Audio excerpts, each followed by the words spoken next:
Hey guys, this is Patrick from STH, and today we're going to look at an EDSFF server. Now, EDSFF, if you don't know, is a new form factor that's designed to get NVMe storage in higher density in servers. So this 1U Supermicro server that we're going to look at actually fits 32 of these ruler SSDs, as they're called. And those 32 drives provide up to half a petabyte storage just using current drives. So you get, in 1U, half a petabyte of storage.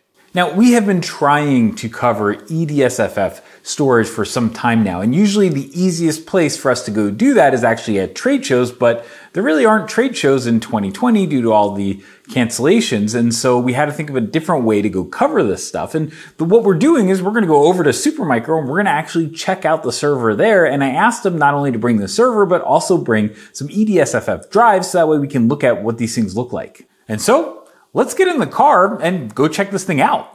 So I'm headed over straight down 237 right now, and the purpose of this is that we're actually gonna go take a look at some products that I would normally take a look at during trade show coverage, but because we don't have trade shows this year, we didn't get to go do. Now, I got to send Supermicro a list of all the products that I wanted to go look at. I got to make that list myself. I get to say whatever the heck I want, but Supermicro said that they'd get the products for me. They'd also get as many product managers as were feeling comfortable coming into the office as soon as the shelter-in-place order was over. Now, just for full disclosure here, Supermicro did provide the products because we're gonna do it in their demo room. They're providing the office space.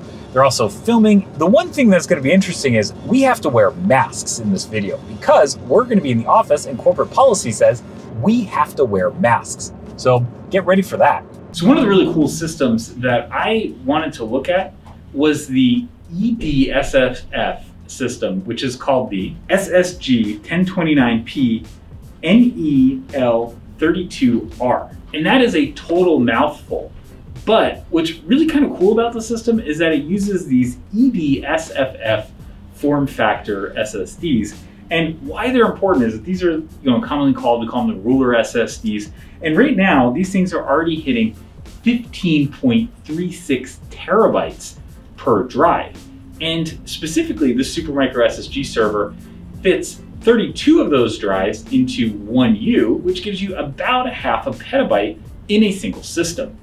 The system also has dual Intel Xeon processors. It has 24 DIMM slots per system, so that means that you can also put in things like Intel Optane DCPMM and get Optane storage for caching or higher memory, and you also get a super large half terabyte storage array. So you might be wondering, well, how do you manage to fit 32 drives and connect 32 drives to 2 Intel Xeon processors? And this server is actually using PCIe switches, and so there's a mesh system set up to be able to connect all the drives to the different PCIe switches, and that still gives you extra PCIe lanes. And that's important because this also has PCIe by 16 lanes, so if you want to do 100 gig Ethernet out the back of it or InfiniBand, you can totally go do that as well. Another really kind of cool feature that I had no idea until we actually looked at this, and this is kind of why I actually like to get hands-on with this hardware, is that this server actually uses the Intel C627 Lewisburg PCH. Now that is a super high-end PCH compared to what you normally see in servers, which is like 621 or 622. And what it has in it is it has an Intel Quick Assist technology built into that, crypto engine built into that PCH, which gives you crypto acceleration for things like SSL, so you can do security, crypto algorithms, and you can also do compression, and you have basically a hardware offloader built into this server. So one question I had that I just didn't know before this was how much power does something like this use? And it turns out that this actually uses about 1.6 kilowatts, or we should say that they're redundant 1.6 kilowatt power supplies. Now, Supermicro tends to be a little bit aggressive speccing their power supplies beyond what the system actually needs. So this should use somewhere less than 1.5 kilowatts.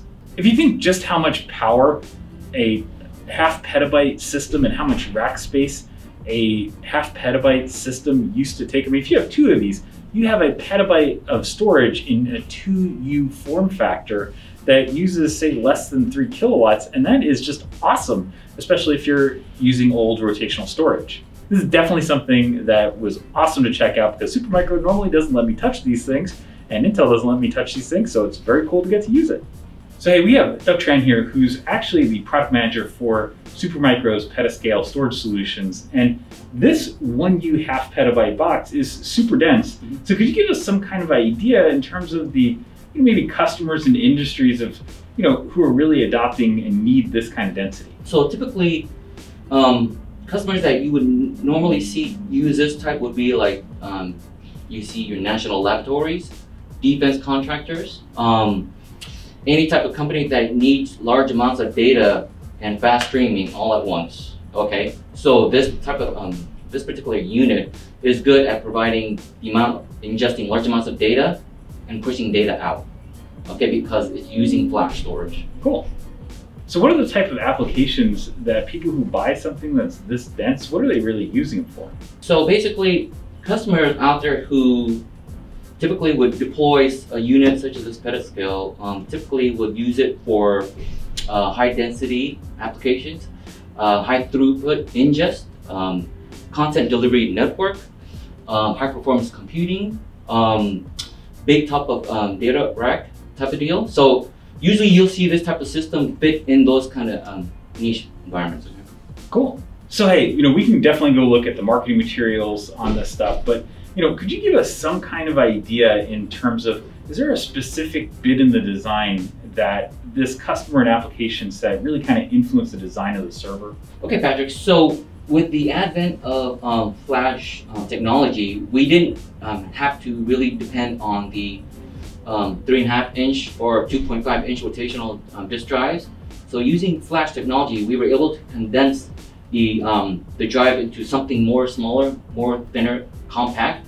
So you see here on this particular system, it can house up to 32 NVMe flash storage drives. So basically what you're saying is that you designed this system, instead of designing it for some kind of spinning platter, you're able to completely rethink the design and how you orient all of the drives, how you attach the drives, because you're not limited by having to fit a spinning disk in there. That is correct, yes. Cool. I wanted to take a moment and talk about why EDSFF is such a big deal in the storage industry. The 2.5 inch form factor size was something that the industry thought might be useful for areas where you need a lot of storage density. And those are places actually like notebook computers and also enterprise storage arrays. But things have changed. I mean, today we rarely see notebooks with 2.5 inch hard drives. And in the enterprise storage arena, well, hard drives are slower, they're less reliable, they have less capacity, and they use more power. So there's really not a whole lot of reason to go and use enterprise hard drives anymore. And so really, everybody's moving to SSDs. Now, when we move to SSDs, we actually get a big change because we no longer have a rotating disk media, right? We have little NAND chips. And because of that, EDSFF is designed for PCIe SSDs. The longer and thinner form factor is great for being able to cool NAND in the controllers that you actually see on SSDs, and it's all PCIe connected, which is perfect for today's PCIe or NVMe SSDs. Now, today's 2.5 inch SSDs are usually PCIe by 4 or they're by 2 and by 2, but EDSFF actually can go well beyond that. Not only can we have something that takes the place of those 2.5 inch SSDs in terms of having NAND SSDs, but Intel's also talked about using Optane in this form factor, so we can certainly expect that that's going to come. Intel has also shown off designs for things that are not storage, and a great example of that is they've shown off FPGAs in EDSFF or ruler form factors. And to be sure, looking in the future, this is the way that this technology is going to go. Now, you're already seeing a lot of the hyperscalers adopt this type of form factor because they get the density, because they can actually go put accelerators in there and they get a lot more flexibility than those 2.5 inch bays provide. And not only does EDSFF have provisions for a by 4 PCIe connection, but you also can use larger PCIe backhauls to a device, and you can have larger devices, which means that you get a lot more flexibility in terms of being able to design your system however you want to.